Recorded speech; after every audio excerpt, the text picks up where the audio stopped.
Telangana speaker ఆ ముగ్గురు ఎమ్మెల్యేలపై ఎలాంటి నిర్ణయం తీసుకుంటారు? సుప్రీంకోర్టు ఆదేశాలతో ఎలాంటి అడుగులు వేయబోతున్నారు? స్పీకర్ ముందున్న కార్యాచరణ ఏంటి చూద్దాం.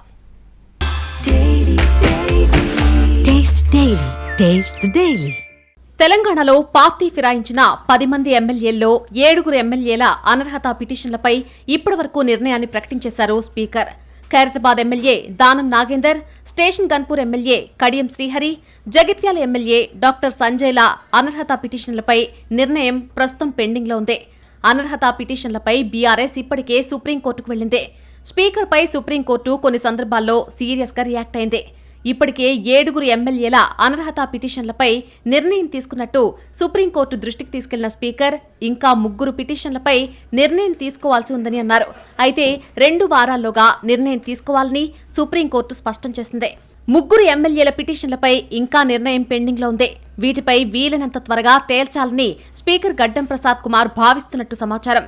కడియం శ్రీహరి, దానం నాగేందర్లు ఇప్పటికే స్పీకర్కి ఇచ్చిన నోటీసులకు రిప్లై ఇచ్చారు. అయితే విచారణ జరిపించాల్సి ఉంది.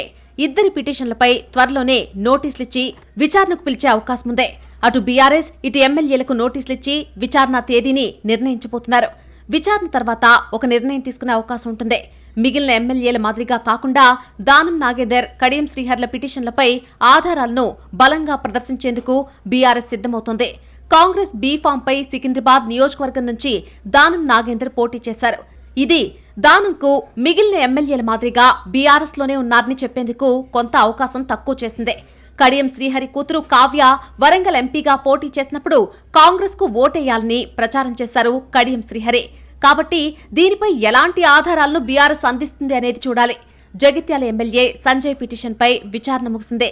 ఈ 3 ఎమ్మెల్యేలపై ఒకేసారి నిర్ణయం ప్రకటిస్తారా, లేదంటే సంజయ్ది ముందే ప్రకటిస్తారా అనేది ఇంకా క్లారిటీ రావాల్సి ఉంది. మొత్తానికి సుప్రీంకోర్టు కూడా 2 వారాల గడువులోనే తేల్చాలని స్పష్టం చేయడంతో పెండింగ్లో ఉన్న పిటిషన్ల విచారణను మొదలుపెట్టే అవకాశం కనిపిస్తోంది.